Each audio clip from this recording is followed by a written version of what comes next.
할렐루야. 할렐루야. 지난 한 주간도 평안하셨습니까? 지난 한 주간도 행복하셨습니까? 이제 정말 겨울이 다 된 것 같습니다. 병원마다 환자가 많이 는다 그래요. 이제 감기 환자들도 많이 늘고 또 코로나가 다시 증가세로 좀 바뀌었다라는 그런 뉴스도 있었는데, 어찌됐든 간에 더 이상 감기나 또 혹은 독감, 코로나로 염려하기보다는 우리 건강관리 잘 하시고, 또 몸의 건강도 중요하지만요, 마음의 건강도 중요합니다. 마음의 건강관리 잘 하셔서 이번 겨울 건강하고 행복하게 잘 보내는 우리 모두가 되시기를 주님의 이름으로 간절히 부탁드립니다. 자, 오늘 우리 처음 온 우리 꼬마 아가씨가 있어요. 그죠? 너무너무 감사합니다. 자, 우리 옆에 있는 분들과 그리고 앞뒤에 계신 분들과 이렇게 12월 첫 번째 주일에 인사를 하도록 하겠습니다. 자, 함께 인사합니다. 올해도 한 달 남았습니다. 자, 한 달 남았으니 어떻게 되죠? 자, 우리 다시 한번 인사하겠습니다. 건강하고 행복한 12월 보내시길 바랍니다. 자, 그래, 우리 모두가 건강하고 행복한 12월 보내시기를 주님의 이름으로 부탁드립니다.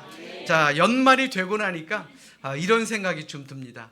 올 한 해 내가 어떻게 보냈나? 2023년 첫 번째 주일을 보내며 아무리 생각해봐도 그때도 고민으로 시작해서 지금도 고민하며 지내고 있고요. 이제 12월 마지막 날까지 고민하며 끝내지 않을까, 이제 그런 생각을 하곤 합니다. 아마 저만 그런 건 아닐 것입니다. 여러분들 모두가 똑같은 생각을 하실 것입니다. 그런데 생각해보면 고민 없는 삶이 어디 있겠습니까? 우리가 고민하고 고뇌하고 근심하고 걱정한다라고 하는 것 생각해보면요, 이것도 감사의 조건입니다. 아멘. 자, 위대한 러시아의 작가 톨스토이는 귀족 가문에서 태어났지만 민중을 대변했고, 그리고 성경의 진리대로 살려고 무던히 노력했습니다. 그는 한때 러시아 종교회를 비판하다가 교회에서 파문을 당하기도 했고, 삶의 여러 가지 고통과 고난 그리고 고뇌를 겪은 사람입니다. 그랬던 그가 임종을 맞으며 자신을 간호하던 딸에게 마지막 이런 말을 남겼다라 그럽니다. 내가 꼭 기억해야 할 일이 있다. 이 세상 사람들 가운데 나만큼 고뇌가 심했던 사람은 없다. 나는 고요히 흐르는 물과 같이 평안하게 잠든다마는 아직 살아서 고뇌하는 민중들은 어찌한단 말인가. 이런 말을 남겼다랍니다. 이 말이 의미하는 것이 무엇입니까? 죽은 사람은 고민이 없다라는 거예요. 아멘. 자, 여러분들에게 묻겠습니다. 여러분들 오래 살고 싶으십니까? 빨리 천국 가고 싶으십니까? 빨리 천국 가고 싶으세요? 아니, 아직까지는 우리가 해야 될 일이 많잖아요. 한마디로 살아있다라는 것, 그만큼 고민과 고뇌가 많다라는 것이죠. 그러니 지금 살아있고 고민하고 번뇌하는 것도 감사해야 될 조건 아니겠습니까? 전도서 9장 4절에 산개가 죽은 사자보다 낫다 그랬어요. 그러니 우리 감사하며 하루하루 행복하게 살아가시기를 주님의 이름으로 간절히 축원합니다. 아멘. 자, 또 살아있기 때문에 우리가 할 수밖에 없는 일들이 있습니다. 갈등 또한 마찬가지죠. 사람이 살아가는 이 세상에는 항상 갈등과 대립이 끊이지 않습니다. 인류 첫 부부인 아담과 하와도 늘 행복하게만 살았을까요? 결코 그러지 않습니다. 그들도 심한 갈등이 있었습니다. 가인과 아벨, 인류 첫 살인사건 역시 어떤 것 때문에 생겨나게 됩니까? 갈등 때문에 생겨나게 되지 않았습니까? 인간은요, 갈등하며 살아가는 것입니다. 우리 인간은 갈등과 대립이 없는 곳에서 살아갈 수가 없습니다. 그러니 갈등과 대립을 극복하고 용서와 사랑으로 나아갈 수 있는 길을 찾아야 합니다. 그런데 그 길은요, 먼 데 있는 게 아니에요. 열심히 찾아 헤매야 되는 것이 아닙니다. 바로 예수님의 십자가. 예수님의 눈으로 세상을 바라보고, 예수님의 눈으로 우리의 가족들을 바라보고, 예수님의 눈으로 세상 사람들을 바라볼 때에 우리는 갈등과 대립보다는 서로 사랑과 은혜 그리고 기쁨이 충만하게 된다라는 사실, 우리는 이것을 기억해야 할 줄로 믿습니다. 자, 여러분들은 어떤 눈을 갖고 계시나요? 예수님의 눈을 가지시기를 주님의 이름으로 축원합니다. 죄인인 우리도 용서해 주셨어요. 그런데 우리가 사람을 용서하지 못합니까? 용서하시고 이해하시고 서로 갈등과 대립을 잘 해결해 나아갈 수 있는 우리 모두가 되시기를 주님의 이름으로 간절히 축원합니다. 자, 우리 성경을 높이 들고 우리 사랑이 가득한 목소리로 우리의 믿음을 고백합시다. 우리 믿음을 큰 소리로 고백합니다.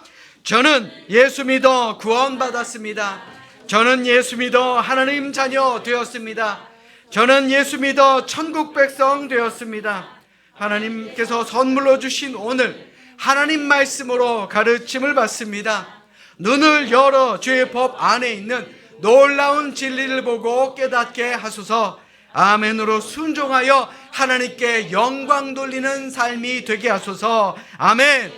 좋은 일은 꼭 기억하시고요, 우리 나빴던 일들은 예수님의 사랑으로 잘 씻어버리시고 우리의 삶에 항상 용서와 사랑의 마음이 가득한 이번 복된 한 주를 보내는 우리 모두가 되시기를 주님의 이름으로 축원합니다. 여러분들은 지난 한 주간 살면서 과연 하나님께 어떤 은혜를 받으셨습니까? 아마 말씀을 통해서 은혜를 받으신 분들도 계실 것입니다. 또 믿음에 대한 확신을 가져서 야, 이게 너무나도 큰 은혜였다 하시는 분들도 계실 것입니다. 기도하다가 우리의 몸이 회복되고 우리의 영이 회복되는 그러한 은혜를 받으셨던 분들도 계실 것입니다. 또 어떤 분은요, 몸이 회복이 되고 치유되는 그러한 역사, 그러한 놀라운 은혜를 받으신 분들도 계실 것입니다. 자, 그런데 우리에게 있어서 가장 큰 은혜가 무엇인지 아십니까? 바로 내 자신, 나를 발견하는 은혜입니다. 과연 나는 누구인가? 하나님 앞에서 과연 나는 어떤 존재인가? 나를 알아가는 은혜보다 더 큰 은혜가 없다라는 말입니다.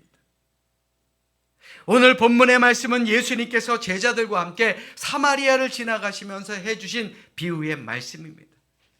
우리는 흔히 이 말씀을 바리새인과 세리의 기도의 비유라는 제목으로 잘 알고 있죠. 그런데 이 두 사람의 기도의 내용을 보면 조금은 다릅니다. 오늘 보면 11절의 말씀 보십시오. 바리새인은 서서 따로 기도하여 이르되 하나님이여, 나는 다른 사람들 곧 토색, 불의, 간음을 하는 자들과 같지 아니하고 이 세리와도 같지 아니함을 감사하나이다. 그렇다면 세리의 기도는 어떠했습니까? 13절의 말씀 보십시오. 세리는 멀리 서서 감히 눈을 들어 하늘을 쳐다보지도 못하고 다만 가슴을 치며 이르되 하나님이여, 나를 불쌍히 여기소서, 나는 죄인으로소이다 하였느니라. 이 예수님의 비유의 말씀을 들으며 우리는 이렇게 생각하기도 합니다. 야, 저 바리새인들은 나쁜 사람이고 저 세리는 좋은 사람이다 라고 생각할 때가 많습니다. 뭐 어릴 때부터 우리가 늘 들어왔던 말씀이니 당연히 그렇게 생각할 수도 있습니다. 그런데 여러분들 잘 생각해 보십시오. 우리가 이 말씀을 묵상하며 무엇을 깨달아야 하느냐? 오늘 본문에 나와 있는 이 두 사람 모두는 다 죄인이라는 사실입니다. 어느 누가 잘난 사람이 아니다라는 것이죠. 그러므로 때론 우리도 이 바리새인처럼 행동할 수 있음을 조심해야 합니다. 오늘 본문 속 바리새인은 따로 잘 보이게 서서 남들이 다 들을 수 있을 만큼 큰 소리로 이렇게 기도합니다. 하나님, 저 율법 잘 지키는 거 아시죠? 저 남의 것 손 안 대는 거 아시죠? 특별히 저기 있는 저 세리놈과도 같지 않음에 참으로 감사합니다. 저요 금식도 잘하고요 11조도 잘 드리고 있습니다. 이 기도를 들으면 우리가 생각해야 될 것이 무엇입니까? 사실 바리새인처럼 사는 것도 쉽지는 않다라는 것, 우리는 이것을 알아야 되는 것입니다. 무조건 바리새인이 나쁜 것이 아닙니다. 우리 스스로가 바리새인처럼 살아가고 있느냐? 저는 그렇지 않다고 봅니다. 이 바리새라고 하는 말이 뜻은 바로 구별되다라는 의미를 가지고 있습니다. 이들은 율법을 해야 하는 것과 하지 말아야 하는 것 이렇게 구분해 놓고 하라는 것은 열심히 합니다. 또 하지 말라는 것 절대로 하지 않습니다. 이렇듯 바리새인들은 철저하게 자신을 구별해서 하나님 앞에 부끄러움 없이 살아가는 것, 그런 삶을 사는 사람들입니다. 그러니 이들의 기도가 무엇이 잘못이 있겠느냐라는 것입니다. 자, 여러분들에게 묻겠습니다. 여러분들은 율법이 몇 개인지 아십니까? 죄송합니다. 저도 잘 모릅니다. 그렇다면 율법 잘 지키며 사십니까? 아니 10계명이라도 잘 지키며 사시느냐라는 것입니다. 우리 모두가 바리새인을 욕할 것 없습니다. 우리도 바리새인과 같은 그런 삶을 살아갈 때가 많다라는 겁니다. 그러나 이 바리새인들의 문제가 무엇이었느냐? 바로 위선이었다라는 겁니다. 예수님은 그것을 싫어하신 것이에요. 그 바리새인들이 구별되게 사는 것을 싫어한 것이 아니고요, 그들의 위선을 싫어했다라는 겁니다. 말과 행동이 서로 다르게 나타난 것, 예수님은 그것을 미워하신 것이죠. 이 바리새인들은 생각은 옳은데 생각대로 살지 않습니다. 겉과 속이 다르다라는 것입니다. 마치 오늘을 사는 우리가 교회에 와서 말씀을 들을 때는 그래 맞아 진짜 그렇게 살아야 돼 맞아 이게 진짜 그리스도인이지 라고 하면서도 세상에 나가면 어떻습니까? 세상 사람들과 다를 바 없이 똑같이 살아가고 있는 것, 그것이 바로 바리새인들의 문제, 바로 우리의 문제 아니겠느냐라는 겁니다. 그러니 세상 사람들이 우리를 손가락질하면 뭐라고 말합니까? 야, 예수 믿는 것들이 더하더라. 이런 말을 우리도 듣는다면 우리가 바리새인과 다를 것이 무엇이 있겠느냐라는 것입니다. 우리 스스로에게 한번 물어보십시오. 여러분들은 바르게 살아가고 계십니까? 히틀러가 집권하던 시기 1933년 이 나치당의 지지율이 얼마였는지 아십니까? 국민의 92%가 바로 히틀러를 지지했습니다. 국민 모두가 히틀러를 찬양할 때에 본 회퍼 목사님 같은 분은 목숨을 걸고 히틀러를 반대했죠. 그는 히틀러를 암살하려다 실패해서 순교를 당하게 되었지만 모든 그리스도인들이 이런 본 회퍼 목사님을 20세기의 순교자로 추앙하며 존경하고 살아갑니다. 그분이 살아계실 때 가장 좋아했던 말은 바로 이 말이었다라 그럽니다. 자기가 하고 싶은 것을 하려고 하지 말고 옳은 것을 하려고 하라. 여러분들에게 묻겠습니다. 여러분들은 옳은 일을 하며 사십니까? 사람들 앞에서, 하나님 앞에서 옳은 일을 하려고 노력하며 사느냐라는 것입니다. 우리가 바리새인처럼 하나님 앞에서 하나님 나는 해야 될 건 열심히 합니다. 그리고 하지 말아야 될 것은 안 합니다. 라고 자신 있게 말할 수가 있겠느냐라는 말입니다. 때로 우리는 나는 그래도 다른 사람보다 죄는 덜 짓고 살아 라고 생각할지 모릅니다. 또 다른 사람보다 나 신앙생활 열심히 해 라고 생각할지는 모릅니다. 그런데 내가 알고 있는 나, 그리고 남이 알고 있는 나, 그리고 하나님이 알고 있는 나, 이것은 너무나도 다르다라는 겁니다. 말씀대로 살아도 또 그렇게 살지 못해도 우리의 모두는요 하나님 앞에 죄인일 수밖에 없다라는 겁니다. 그러니 누구 앞에서 잘난 척을 하며 살아갈 수 있겠느냐라는 것이죠. 우리가 오늘 말씀을 통해 첫 번째 깨달아야 될 것은 바로 그것입니다. 과연 우리는 바리새인들은 아닌가 하는 것 말입니다. 그런데 오늘 말씀을 읽으며 또 묵상하며 내가 바리새인이었구나 하며 고백해도 저는 참으로 겸손한 사람이다라고 생각합니다. 오늘 본문 말씀을 자세히 읽어보면 우리는 또한 세리였음을 고백하게 됩니다. 이 세리가 누굽니까? 존재 자체가 죄인들입니다. 바리새인들은 겉으로 나타나는 죄인이었다라고 한다면 이 세리는요 아주 속까지도 죄로 물들어 있는 그런 죄인 중에 죄인이었다라는 것입니다. 왜요? 이들은 로마의 편에 서서 유대인들의 고혈을 빨아먹는 사람들이었기 때문에 그렇습니다. 그들을 괴롭혔던 사람들이에요. 그것도 합법적으로. 세계 최강 로마의 힘을 등에 지고 있었으니 이들은 겉과 속 모두가 죄인이라고 해도 틀린 말은 아니다라는 겁니다. 그런데 오늘 보면 13절의 말씀 보십시오. 세리는 멀리 서서 감히 눈을 들어 하늘을 쳐다보지도 못하고 다만 가슴을 치며 이르되 하나님이여 불쌍히 여기소서 나는 죄인으로소이다. 세리가 왜 가슴을 치며 감히 얼굴을 들지 못한 것입니까? 자기도 자기가 죄인임을 알았기 때문에 그렇습니다. 내가 죄인이다라는 것을 깨닫는 것이 참으로 중요합니다. 그것이 바로 은혜의 첫 번째 단계이기 때문에 그렇습니다. 아멘. 여러분들 어떻습니까? 여러분들 훗날 하나님 앞에 서면 당당하게 고개를 들 수 있겠습니까? 갑자기 아버지 소리가 나와요. 죄송합니다. 저도 그러지 못할 것 같습니다. 제 죄가 크기 때문에 저도 부끄러워서 고개를 못 들고 있을 것입니다. 우리가 무슨 수로 하나님 앞에서 나 죄 없어요 하고 감히 얼굴을 들 수가 있겠습니까? 로마서 3장 10절에 기록된 바 의인은 없나니 하나도 없다라 그랬어요. 이는 우리가 죄를 지었기 때문에 죄인이 아니고요, 우리가 죄인이기 때문에 죄를 짓는다라는 겁니다. 우리 모두는 죄인입니다. 저도 그렇고 여러분들도 마찬가지입니다. 세리가 따로 없어요. 창기가 따로 없습니다. 내가 세리고 내가 창기 아닙니까? 그러나 우리에게도 참으로 놀라운 은혜가 있습니다. 바로 그럼에도 불구하고의 은혜입니다. 오늘 보면 10절의 말씀에 보시면 이 두 사람에게는 공통점이 있습니다. 두 사람이 기도하러 성전에 올라가니 하나는 바리새인이요 하나는 세리라. 이 본문의 두 사람이 공통적으로 했던 것은요, 다 같이 성전에 올라가 기도했다라는 겁니다.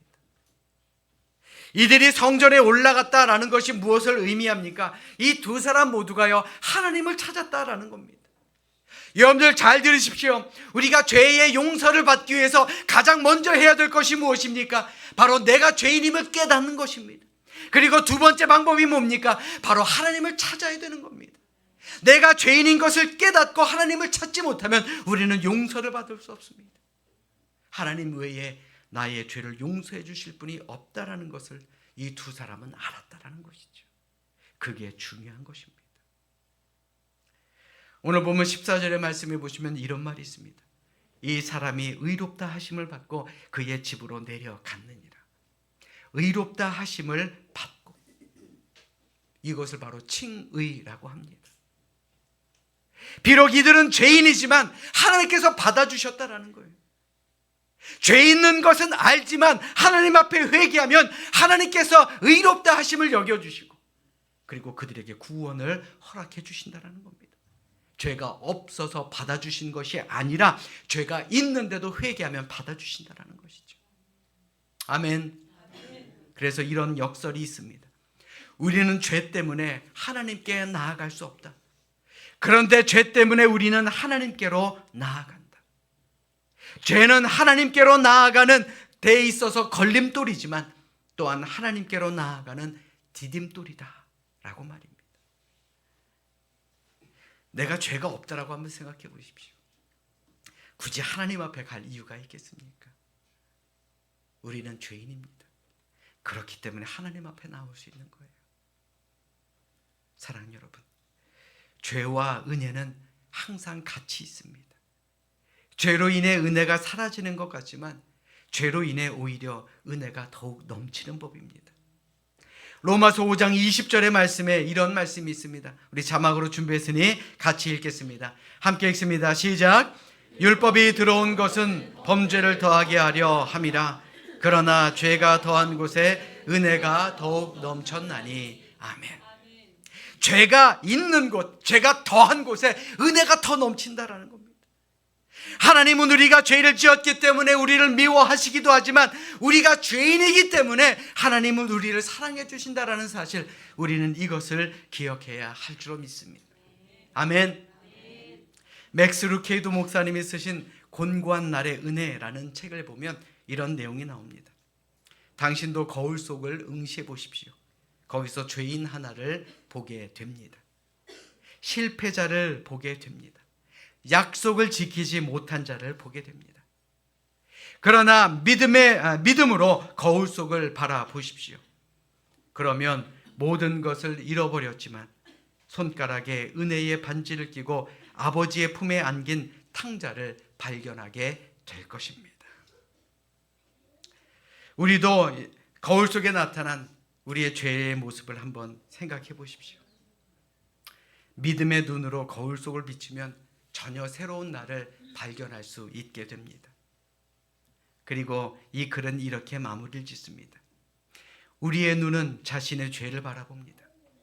그러나 믿음의 눈은 구세주가 흘리신 보혈을 바라봅니다. 라고 말입니다. 오늘 말씀의 가장 중요한 포인트가 바로 이거죠. 오늘 말씀에 나오는 이 두 사람은 하나님께로 나아가는 두 가지의 길을 우리에게 보여주고 있습니다. 바리새인은 자신의 죄에 집중했습니다. 그리고 매일매일 죄의 목록을 점검했습니다. 그리고 자신이 그 죄와 힘들게 싸움을 합니다. 그리고 그 싸움에 이겼을 때에 그는 하나님 앞에 자랑을 합니다. 하지만 쇠리는 죄와 싸우지 않았습니다. 곧장 하나님께로 나아갔습니다. 왜요? 내가 죄와 싸워서 이길 수 없다라는 사실을 잘 알고 있었기 때문에 그렇습니다. 이것은 아예 죄를 짓지 않고 살고자 마음먹은 것이 아니라 비록 내가 죄를 지었어도 하나님만을 의지하고자 마음을 결심했다라는 것으로 우리는 볼 수 있는 것입니다. 그래서 이들의 반응은 어땠습니까? 바리새인은 열심히 죄와 싸워 이긴 자신을 자랑합니다. 그래서 바리새인의 기도를 한번 보십시오. 이 1인칭 나라는 말이 참으로 많이 나옵니다. 내가 이렇게 살았습니다. 내가 이렇게 승리했습니다. 나여 금식도 잘하고요. 나여 11조도 잘 드립니다. 이렇게 자기 자신을 드러냅니다. 그러나 세리는 어떻습니까? 오직 하나님만 의지합니다. 주여 나를 불쌍히 여기소서. 나는 죄인입니다. 사랑하는 여러분, 우리의 문제는 결국 누구를 바라보느냐 하는 것입니다. 바리새인은 자기를 바라봤죠. 그러나 세리는 하나님을 바라보았습니다. 과연 여러분들은 무엇을 바라보며 사십니까? 비록 우리는 죄인들이지만 하나님을 바라보며 살아야 하지 않겠습니까? 자, 우리 옆에 있는 분들 한번 바라보십시오. 자, 똑같은 죄인들입니다. 그렇기 때문에 우리 모두도 하나님을 바라보는 우리 모두가 되시기를 주님의 이름으로 축원합니다. 내가 아무리 이 세상에서 성공했어도요, 나를 바라보면 그것은 실패자일 수밖에 없습니다. 그러나 아무리 내가 실패했다 할지라도 우리는 하나님을 바라보면 우리의 인생은 성공한 인생입니다. 죄를 안 지어도 나를 바라보는 것은 믿음이 아닙니다. 그러나 죄를 지었어도 하나님을 바라보는 것, 그것이 우리가 잃어버리지 말아야 할 믿음임을 기억하는 우리 모두가 되시기를 주님의 이름으로 축원합니다. 우리가 이 세상 살면서 죄를 지었을 때 우리는 두 가지 반응을 보이지요. 그 첫 번째는 바로 후회, 그리고 두 번째는 바로 회개입니다. 그런데 이 후회와 회개는 전혀 다른 내용입니다. 후회는요, 잘못한 자기를 바라보는 감정입니다. 아이고야 내가 왜 그랬을까? 아이고야 내가 왜 그랬을까? 그러나 회개는요, 용서하시는 하나님을 의지하는 그런 믿음입니다. 주여 용서하여 주시옵소서. 주여 제가 잘못했습니다. 주님 저 좀 용서해 주십시오. 후회는 자기를 바라보기 때문에 결국 상처와 좌절과 절망이 찾아오게 됩니다. 그러나 회개는 하나님을 바라보니까 용서와 믿음과 담대함이 다시금 생기게 된다는 겁니다. 성경에 아주 좋은 예가 나와 있죠. 예수님을 팔았던 가룟 유다, 그리고 예수님을 부인했던 베드로, 이 둘 다 죄인이었습니다. 그러나 유다가 가진 마음은요, 회개의 마음이었고 베드로가 가진 마음은 바로 회개의 마음이었습니다. 후회의 마음을 가졌던 가룟 유다는 어떻게 됩니까? 자살로 인생이 끝납니다. 그러나 회개했던 베드로는 초대교회의 든든한 기둥이 되지 않았습니까? 여러분들도 우리 교회의 큰 기둥이 되시기를 주님의 이름으로 축원합니다. 사랑하는 여러분, 여러분들은 누구를 바라보며 살아가시겠습니까? 때로 우리는 넘어질 때가 있어요. 죄로 인해서 우리 넘어질 때가 있습니다. 그럴 때마다 실패한 나를 바라보지 마시고 하나님을 바라보시기를 주님의 이름으로 부탁드립니다. 죄를 짓고 실망하고 후회하고 있는 나를 바라보지 마시고 하나님 앞에 회개함으로 그 죄를 용서해 주시는 하나님께 더 한 걸음 나아가는 우리 모두가 되시기를 주님의 이름으로 간절히 축원합니다. 지상 최고의 사랑은 하나님이 우리를 받아주신 것입니다. 그리고 최고의 용기는 그런 나를 내가 받아들이는 것입니다. 그러므로 이 시간 진정으로 바라기는 우리 모두에게 참 자유를 주신 하나님께 감사하시며, 때로는 믿음 생활하다 넘어질 때도 있습니다. 그러나 넘어졌다고 후회하지 마시고 다시 하나님 앞에 나아감으로 우리 모든 것을 회개하시고, 또 주님이 주시는 그런 능력, 그런 용기, 그런 담대함 받아서 다시금 오뚜기처럼 일어나 믿음의 길에 최선을 다하는 우리 모두가 되시기를 이 시간 주님의 이름으로 간절히 축원합니다. 축원합니다. 기도하겠습니다.